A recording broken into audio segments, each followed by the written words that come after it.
Sandy Caravella for a new edition of Desert Empire Vibe right here from KVVB. Here on the show today, I got some local hometown celebrities. Super excited about this one. I even got my little black book of all of my autographs we're gonna do after the show today. But I got Charlie Ray in the studio from currently KATJ, Cat Country 100.7. And his partner in crime, dynamic duo, that's what I was calling him off camera here, Linda Washington. Hello. Thank you. Hello there. You guys look great. You guys are like even matching outfits. See, we are. We did it on purpose. We're stylish hillbillies. Hillbillies. Absolutely.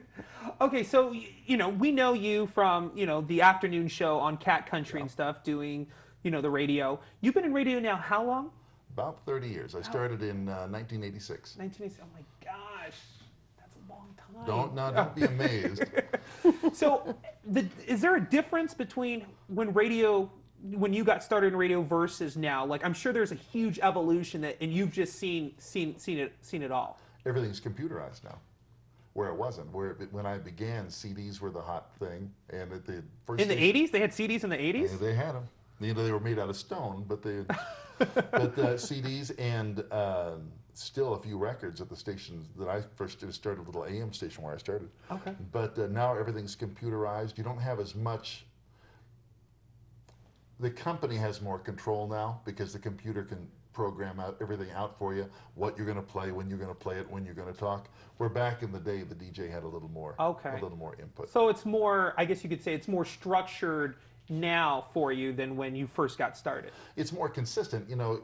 Back in the day, every show might be a little different because if the DJ had control and he would lean more towards these songs, then maybe the afternoon guy was a little different. And now a station has more consistency throughout the day. Very interesting. Have you seen a change in the country music scene versus where it was and where it's going? Have you ever listened to country music? I have, but as the host of a show, we have to make content. So it's changed a lot, and music evolves. Same thing with rock and roll. When I first came into the country music scene, it was funny. When I got my first job at country radio, and I promise we're going to get to Linda Washington. Hey, no problem. We are. It's going to be a long show. But my first thought was I was glad to have a radio job, but it was like, oh, God, not country. I hate country music. Well, I quickly discovered that wasn't true. I just hadn't listened to country music. What'd you grow up listening to? Rock and roll. Rock and roll. Big Beatles fan. I love, I grew up in the 60s. Well, I grew up in the 70s, but I like a lot of the 60s rock. Okay. To this day, I love the Beatles. But I quickly discovered, by the 80s, I was going to dance pop, and some of the stuff in country was a lot closer to the rock and roll that I grew up with. Okay. Than what was currently on the radio.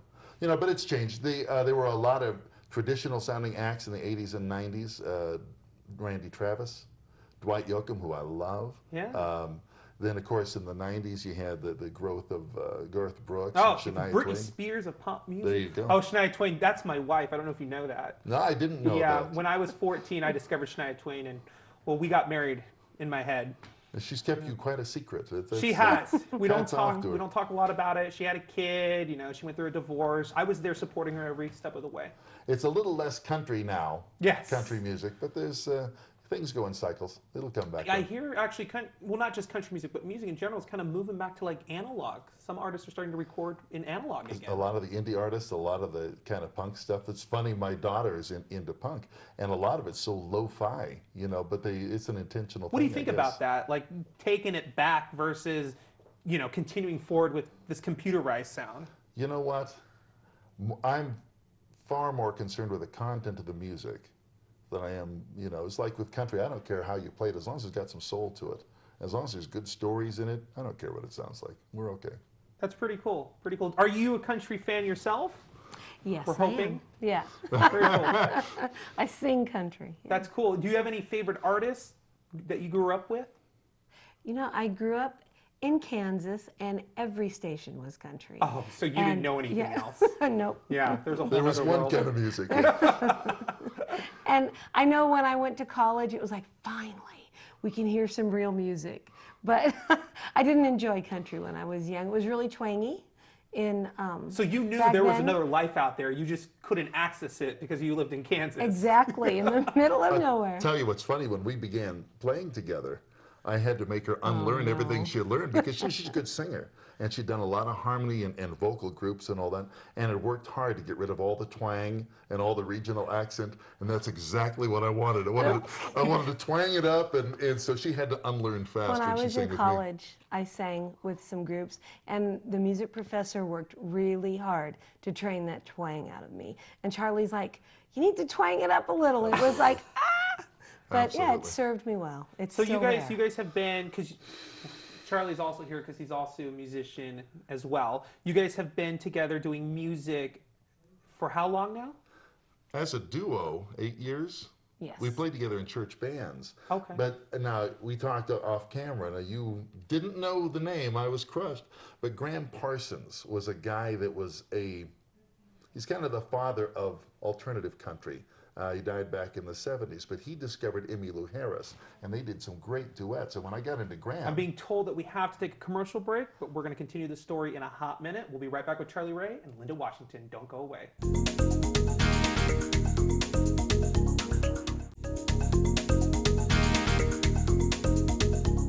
Welcome back to Desert Empire Vibe.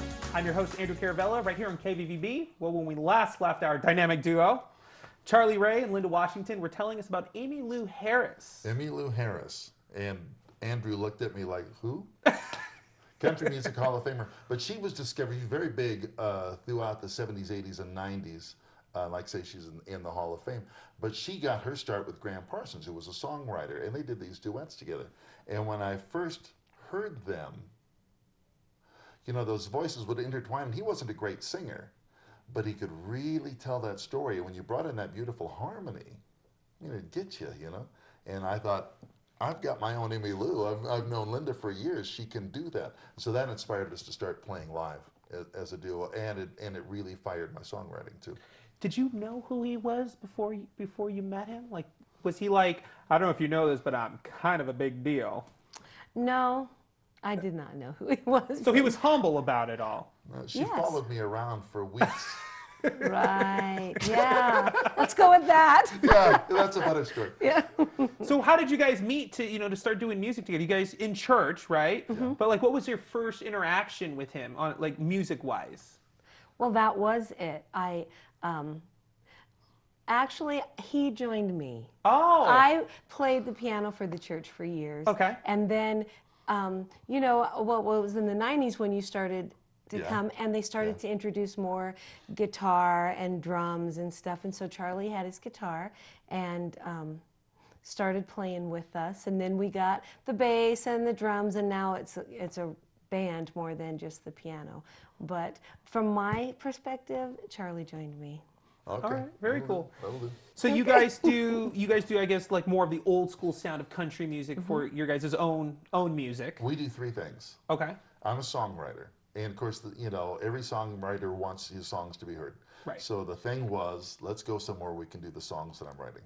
But you can't hold an audience if they've never heard of the songs. Of course. So we do about a third of my original stuff. Okay. About a third of classic country, you know, Johnny Cash, and up through like maybe Alan Jackson, Dwight Yoakam, that kind of thing. And then the other thing that's fun and unique for us, the other third, so you take classic rock and roll tunes, Beatles, Monkees, Elvis, and do them as country songs. Oh, You that's add, so add a awesome. shuffle to them, a little twang, and some of them are, you know, something like Last Train to Clarksville, you know, the Monkees. Yeah. Great country song. I mean, they didn't write it that way. It's a great country song. You know? That's cool. Do you have, is that like one of your favorites as far as the rock side to do as country? Well, because I grew up with the Beatles and I love 60s rock and roll, yeah, it's fun. But again, anything that, whether it's rock and roll or country, if it moves me on some level, you know, if it tells a great story. I mean, if it's something, you know, lyrics are important in country. And if it can move me emotionally, then I like doing it. What kind of songwriting, when you tell stories, when you write your songs, do you like? Do you like the ones that have happy endings? You do country, so I'm thinking it's more depressing than anything. It's like, yeah, that's a good one. That puts me in an Someone awful has mood. to Let's die. write that one. So do I like happy songs or sad songs? He likes the sad. Yeah. He goes Oh, you for are- 'em all you're the pure time. Oh, yeah, country. he Pure is. country. He is. If somebody not dying or leaving He's or crying in his man, soup all yeah. the time. Yeah. But see, and of course I also like a good love song, but often, you know, this is what I like about the best classic country. is they'll tell those stories, those heartbreak things, and they're nothing flashy. They tend to be in simple language, you know, kind of. I mean, those guys like Johnny Cash or somebody were rural guys. They grew up on farms and all that. They weren't really educated or anything, but they knew how to tell a story, and they understood how to pull those heartstrings. And then you add those harmonies in.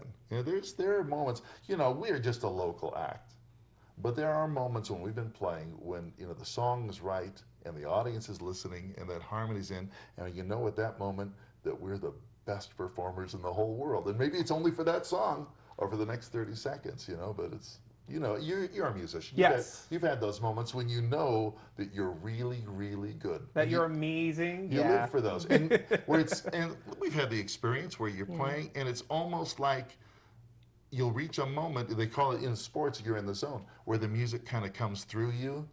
You're not performing anymore, you're just kind of opening the floodgates and letting it go. You're glowing this gold, heavens opened up, spotlight, and you're actually levitating on stage. And well, There you you live are. for that. I And feel it. sometimes it happens and sometimes it doesn't, but when it does, it's glorious.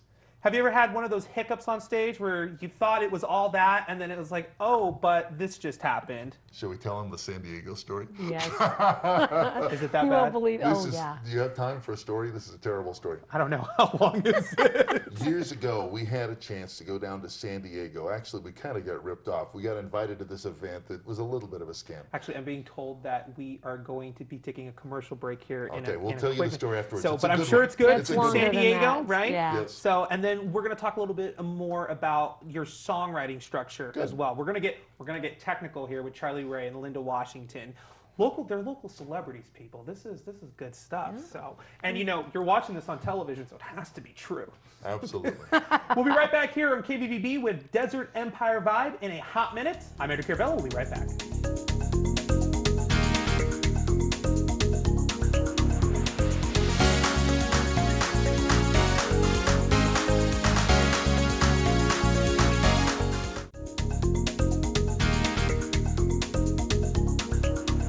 Welcome back to Desert Empire Vibe, aka The Vibe. I'm your host here on KVVB, Andrew Caravella, here with Charlie Ray, world famous cat country DJ, and his partner in crime, Linda Washington.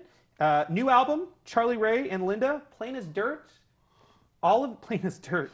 You mentioned the hillbilly thing earlier. This just kind of goes with it, you That's know. a theme, man. That's a So, theme. so from what I've learned is that they're all originals actually on this particular album, except the one George Jones cover. Yes, you know, I'm telling you, when we play live, it's only about a third, but there's not a lot of point in recording covers. So we record mostly originals and then put in one or two familiar songs to make people pick up the CD. How many albums have you guys made so far?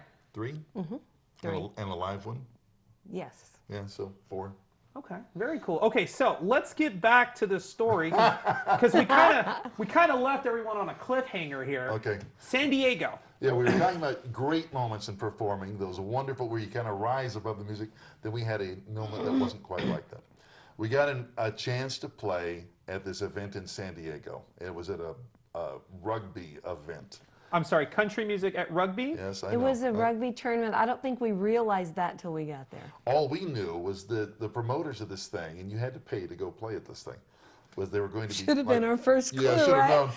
Yeah, you know, on paper, this sounds good. Yeah. This There'd be sounds like real good. 50,000 people at this event. And it's- 50. That's what they said. 50,000, And this is okay. your chance to go out there and perform and be a star. Oh yeah, I would have So we went done for it. Well, we got down there, and it was a huge rugby event in a beautiful stadium in San Diego. I think it was the Petco Stadium or something. And there were 50,000 people there. Okay. Inside In the the stadium. stadium. We played in the parking lot. Oh. So that was the first problem. But there were people, is going back and forth between the beer garden and the restroom. They'd stop by to hear you. But what went terribly, because it was a free thing, we didn't take a band. And I didn't want to just have an acoustic guitar for 50,000 people. So we put together a CD of backing tracks. I think we did, 5 songs? I mixed out the acoustic guitar and the vocals so I could bash on the guitar and we could harmonize over the tracks. But it would be a bigger sound than just Yeah. the acoustic. And so we practiced and we were ready to dazzle San Diego. Right. Well, we get on the stage and they had a cameraman there. He's recording the whole event and they start the CD and we get into the first song and we're going great. And then Bump. It was like a The CD skips. the stage was not really secure and it skipped. And so we don't know where we are in the song, so we're standing there waiting for the chorus. Oh, okay, here we go. And back in it, and the Deer in song the headlights look, right? skips Oh, man. again. And we're standing there, and every stinking song skipped. And by this time, we are developing a crowd because they're looking at these poor people looking terrified on stage. And there's a guy with a camera going, "Do something, do something." And we're just waiting for the chorus. It was hideous. It was the worst gig ever. The most humiliating thing about this whole thing is that the performer after us was about Lil 5. Nico. His name was Lil Nico. He was a little He was rapper. all decked out in his old rapping gear. Oh, my And gosh. he just blew the crowd away. Yes. And we're just like, We oh, left to utter oops. silence and stone faces, and little Nico got up and the place went crazy. So you guys opened up for a 5-year-old rapper. Yeah, it Yes. Was Yeah. the highlight of it. Why are we talking about the worst gig we I know. ever had? There have been some good ones. He asked. Yeah, tell us a good one. Tell us a good one. You know, it's funny. Most of ours have been smaller. We played regularly at coffee houses and all that, and then we put together a band. We did like the Horseman Center. We've done American Music Festival many times. We play every year down at the Festival of Lights, down at the Mission Inn. Do Christmas Oh, stuff. I just did Festival of Lights. I work for an organization that does strictly entertainment for students. So I've been at the Festival of Lights. It's a huge event, like over Yeah, it's 250,000 people. And we've had a lot of people. We But you know, love the playing funny down thing there. is, I think it's true for both of us. The thing that makes it a good gig is not the number of people. It's how into you they are. We've played for small events where there were a handful of people that were really loving the music, and nothing makes you play better and sing better than people that are like hanging on every note. And and it doesn't matter how many people. You know, if you got people that love the music, it's a good gig. Then there are the times when you think you're doing really well and someone comes up and says, "Excuse me, do you play any country Oh music?" gosh, yes. No. She'd never heard any of the classic things we did, and we really were good that night. Well, and she loved wanted, us. yeah, she wanted to Yeah, hear lady, we were Taylor playing- Swift or something. Yeah, she comes up and says, "You guys are so good." And we're doing like Merle Haggard, you know. She says, "You're so good. Do you do any country?" And I knew what that meant, you know, because I work in country radio. That meant, do you do, you know, whoever the flavor of the month is. And I said, "No, we really don't do any country, but here's some Buck Owens." You know? Yeah. But she liked the show. She was happy, so it's all right. It's all right. That's hilarious. Well, I know that I said we were going to talk about songwriting, Yes. but I know it's going to take more than like 30 seconds to Hours. talk. It's going to take hours. So we're going to save that for our very next segment, Okay. and then maybe we'll get into some more interesting things like random questions. Maybe we'll get and- little Nico on the Yes, little Nico, and you have some celebrity stories, I think, for us as well. show. Maybe. So stick around. It is newest show here at KVVB, Desert Empire Vibe, aka The Vibe. I'm Andrew Caravella, and we will be back in a hot minute. I'm really excited for this next segment. So Linda's smiling, so stick around. We'll be right back.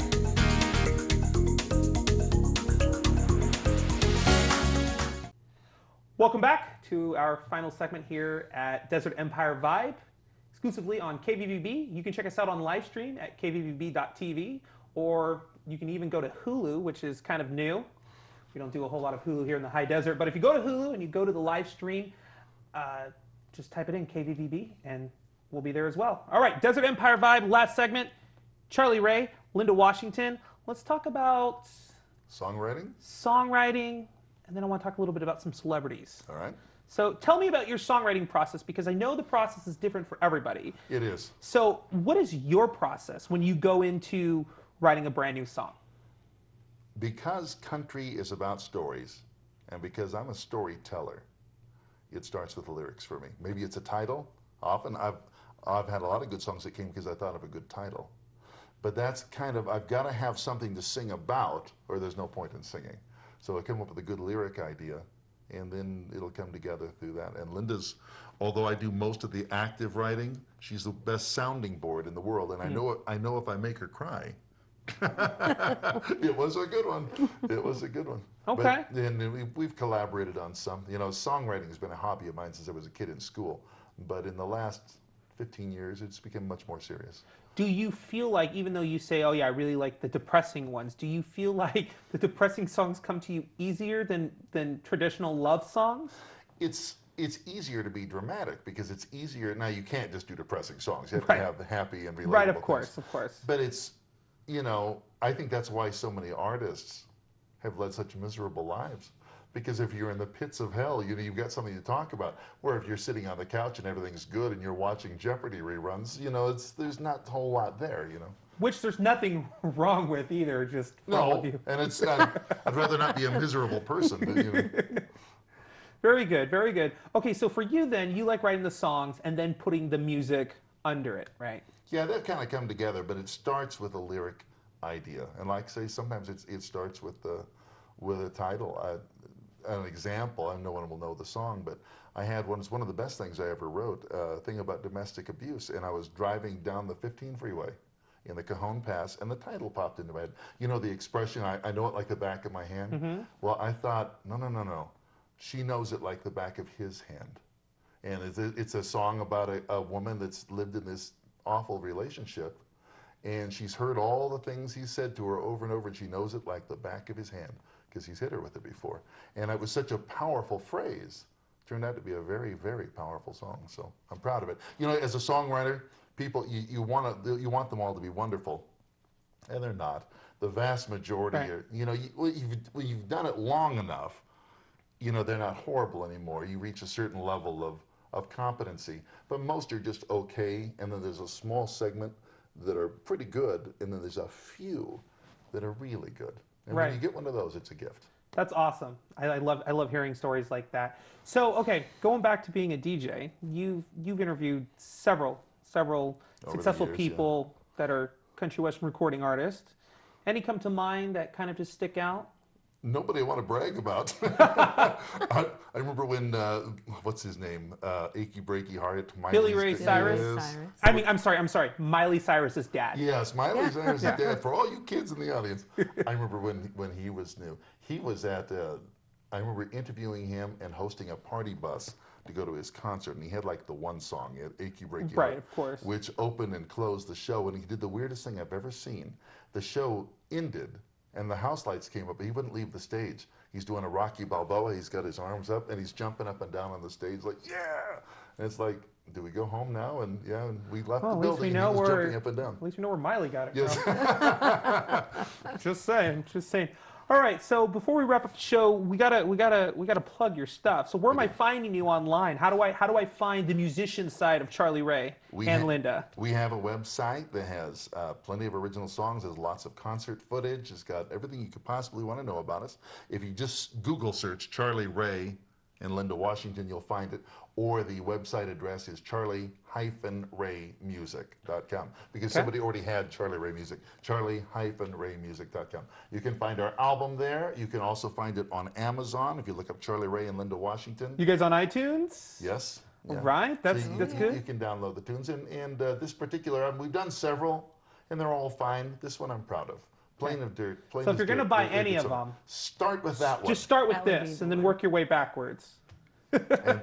And you didn't get to talk much, but thank you to Linda I Washington. never get to talk much. No, she never gets to talk. You know what? You have a winning smile. Well, thank you. Is there a Facebook? Maybe, Yes. I don't know if you guys do Twitter, Instagram, any of that? Facebook, the website. The website would be the main one. And again, you can find the music on Amazon or on CD Baby or on iTunes. But yes, there's a Facebook for Charlie Ray and Linda Washington, yes. All right. Well, that wraps up our show today with Charlie Ray and Linda Washington. You guys can catch Charlie Ray in the afternoons from Monday to Friday, 3 to 7. 3 to 7 on Cat Country. Is it called like Charlie Ray in the afternoons? It's just Cat Country Radio. Oh, you don't actually get your own title? Darn it. I'm too humble for that. You're good. I love it. I love it. That's our show. I'm Andrew Caravella for Desert Empire Vibe right here on KVVB. We'll see you next time. Have a good evening. Later, High Desert.